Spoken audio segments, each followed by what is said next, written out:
You're supposed to enter Seven Seas backwards so that tourists don't know where you're coming or going.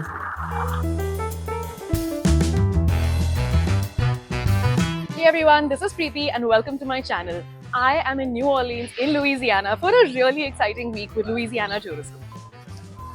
So I got here last night and it's already been an onslaught of color and culture and just such a different vibe from what I've ever experienced in America. And this is my first time in this part of America, so I'm pretty excited because look at this right now. I'm in the French Quarter and it already looks so different from what one would expect from the USA. So I'm really excited because Louisiana generally has so much and our itinerary for this week also has so much, and I'm actually going to be doing daily vlogs to take you through everything so that you're able to see it, and if ever you want to plan your trip, you will have this as a ready reference.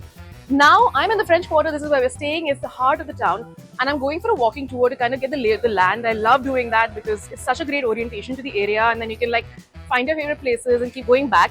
But before that, while I get to my meeting point, let me show you what I got up to last night. Hey guys, fresh off the flight, just landed in New Orleans, got to the hotel, quickly changed up and stepped out again. I'm staying in the French Quarter and oh my god, it is so vibrant. The whole city is first of all getting ready for Mardi Gras. So there are a lot of outfits and masks, so really cool things happening. I can't wait to get into one of these stores and actually take a look at it for myself. Like it is all super colorful. In fact, the entire French Quarter has that vibe. It's just super colorful buildings that are built in a very European way. Like if you look at the stuff around me, the buildings over here, it is very like you can see Spanish influences, French influences, some Italian, and we're actually doing a tour of the French Quarter tomorrow, so I'll have more for you then. So New Orleans is really famous for the mystic arts, and that's why we stepped out tonight. I'm actually gonna go to a really interesting little place. I can see it right now, and I'm going to show it to you. It's an apothecary where they do tarot and tea leaf readings, and I'm pretty excited for this. There are tarot readers all around. There's one right outside of hotel, but this is one that's in book, and it's just a vibe. You guys, you have to check this out.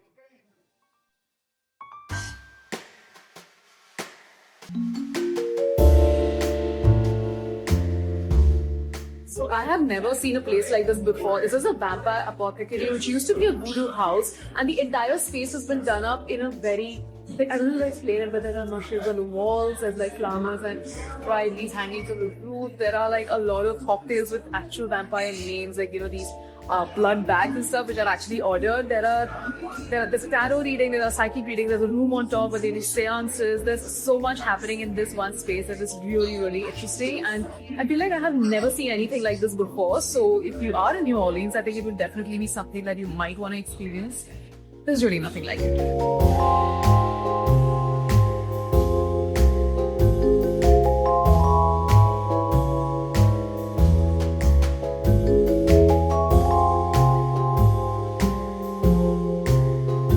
This is the seance room where they have tea parties, they have seances, they have dinners, and I have honestly only seen things like this in movies, but to actually see this in person, just it's giving me goosebumps right now. And this, apparently, I just met the manager and she was telling me it used to be a voodoo house, so they actually have altars and stuff where the spirits like to be taken care of, and they kept money like me. Let me show you that.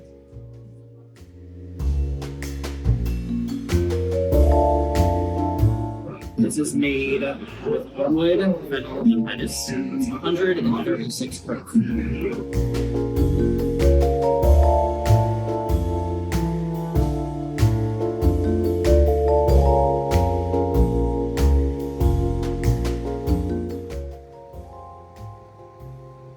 So the distance to Lake Charles directly from New Orleans would probably be about 4 hours or so. But we managed to make a few stops along the way that have also been really interesting. So the first one was this along the way, and that is Bayou Rum Distillery.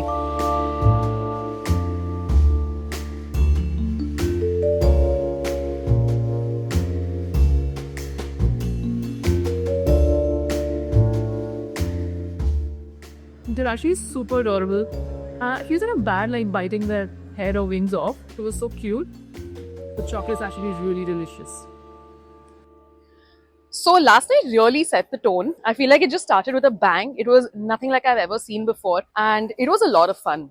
So there is a lot of European influence here. It's called the French Quarter. There's some Spanish influence, Italian as well. And the tour that we're doing today is called the No Secrets French Quarter tour, which basically is going to be telling us all these hidden things about the place that you wouldn't really know about. You know, these local stories and lore that the local guys is actually best equipped to tell you. I mean, if you walk around and explore it, I think that's a nice way to do it as well. But just having that kind of background just makes it so much richer, which is really what I love about walking tours. And I think we're there.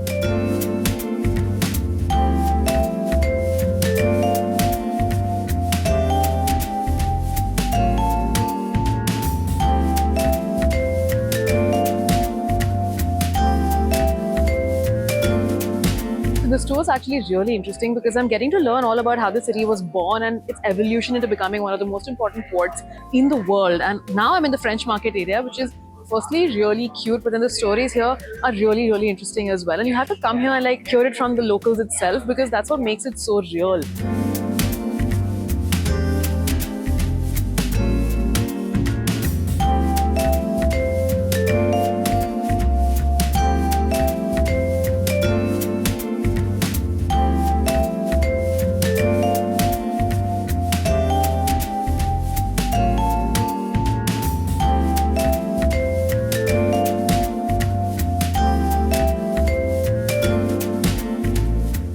Just wrapped up the walking tour. It went on for around a couple of hours, so make sure you're wearing comfortable shoes. The weather's kind of held up, like it's been sunny and overcast, like on and off alternating, so like it's actually been really comfortable and we got like a lot of shade as well, so it was super easy. But honestly, the tour was really great and I would absolutely recommend it if you're coming to New Orleans to do this particular one with New Orleans Secrets, No Secrets. There's so much. There's like local stories, there's stuff about really impressive historical figures, some that I have absolutely become a fan of. So it's definitely worth doing. Plus, a lot of interesting information about the history of this place and how these buildings are actually, you know, built the way they are and why they are built the way they are. So there's a lot of information. It's a great place to start your tour or your stay in the city. Definitely do it.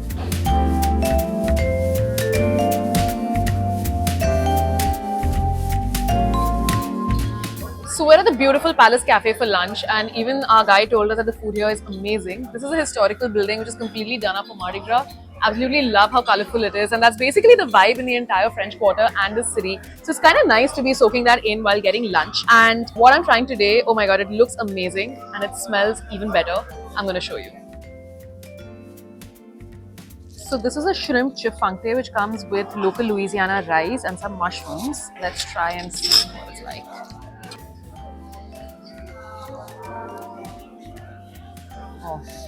Oh my god, it's so creamy. I wasn't expecting the sauce to be that creamy. Yeah, this is delicious.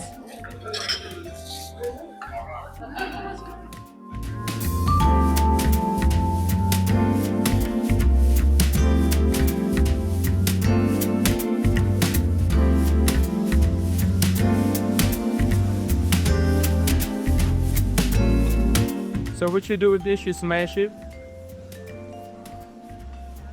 until it becomes like a soup.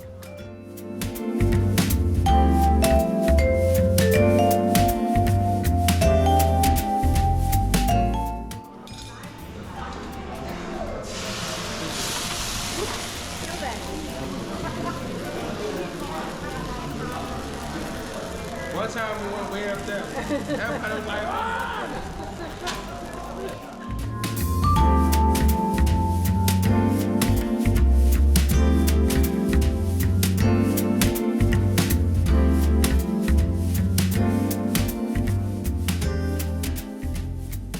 Bananas Foster, which is a really famous dessert here at Palace Cafe, and they make it in front of you like with a flambe and sauteing the sugar and stuff, and oh my god, it looks delicious. I'm sure it's caramelized, and this basically started when there was like a surfeit of bananas in the city and the chef decided to like toss it in rum and create a dessert. So let's try it out. See what it's like. So crisp. Oh my god. I don't even like bananas normally. I'm just not a banana fan, but I could eat this. Like the caramelization is super crispy, and you know what? It's not even like super sweet. So yeah, I love it. So we decided to head back to the hotel for a little bit, just to like get freshened up before heading to our next stop. And I decided to change because the weather here in New Orleans can be quite extreme, especially for someone like me who feels really cold. So what I decided was to just carry a heavy jacket while wearing a light shirt. So like outdoors is actually pretty easy to walk around in like a t-shirt and jeans or whatever. But inside, it's like they really love their air conditioning. So you might want to carry a layer for indoors, which is honestly the opposite of what I'm used to. Anyway, our next stop is Sazerac House, which is basically the home of a really famous cocktail called the Sazerac, which was invented over here. We're going to be learning more about how it was made and maybe even get to try some. So let's check this out.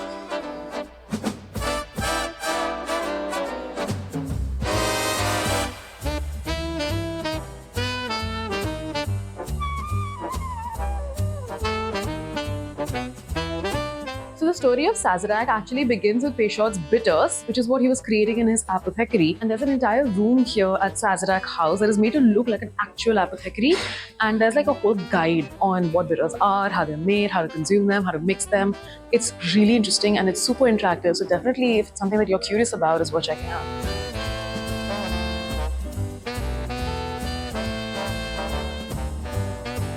So there's a whole virtual bar experience over here that can help you understand how the Sazerac cocktail is made. And I'm just going to try it out and see what it's like. We'll start with Costa. Tap to see how it's made.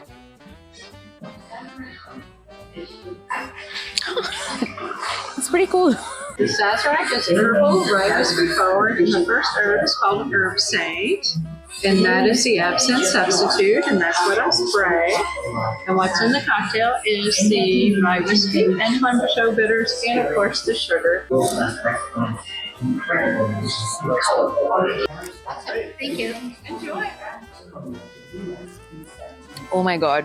It's kind of strong, I think maybe because it's concentrated in a tiny glass, but I actually want to try the whole cocktail. So we'll probably head to a restaurant or something later tonight or tomorrow and actually try it out. But the flavor is pretty intense. Like it's definitely something you want to have if you're in New Orleans. So one of the cool things about Sazerac House is how interactive it is. And as you go through the tour, it's a self-guided tour. As you go through it and like climb down a floor, there is this whole display where there are basically 4 bars. One's an apothecary, there's a tiki bar, there's a lounge. And it's really interactive and very cool to kind of see the kind of cocktails they create. And the bartenders, the virtual bartenders are very, very eloquent. And you actually end up learning quite a bit about some very traditional cocktails. The old fashioned is the most popular example of the original cocktail style. Fine as any drink, made with sugar, bitters, water, and liquor. It's also not just Sazerac, there's also an entire rum experience here.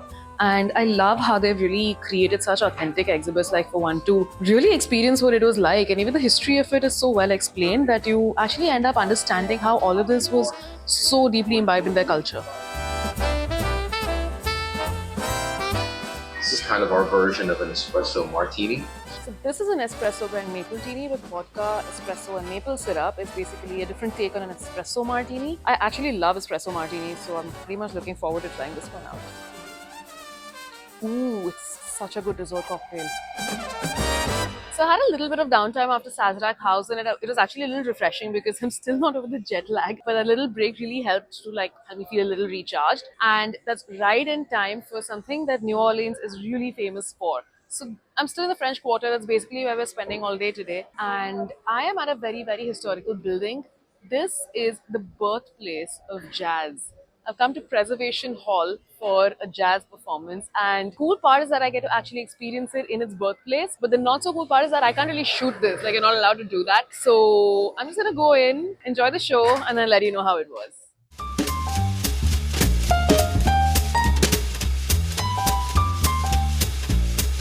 There is really nothing like experiencing jazz in a setting as intimate and personal as Preservation Hall, which has been doing this since 1961. I couldn't shoot inside, but trust me, this is unmissable. Honestly, what I love about New Orleans so far is that it's so freeing. Like, people dress to express, it's colorful, it's vibrant, people are so themselves, and I love it. I'm here for it. I feel like we can all take away something from that. And not just in terms of like dressing, but in terms of just like doing whatever they want. Like right now, there are a couple of people just sitting there behind me and singing, and it is so nice. Another thing you can do in New Orleans is you can actually take your alcohol to coke. So I'm just gonna step into a bar and get myself a very local cocktail and take it to go just because I can.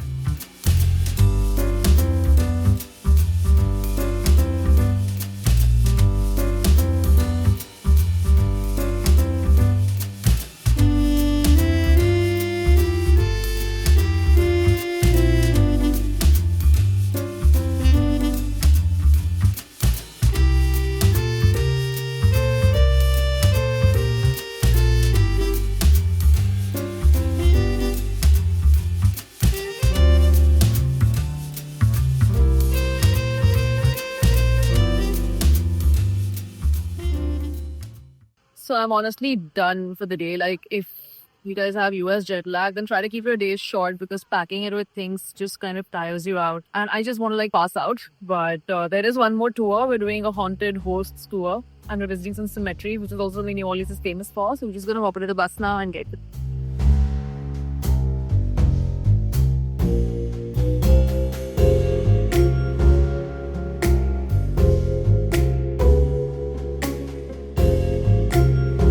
You're supposed to enter cemeteries backwards so that spirits don't know where you're coming or going.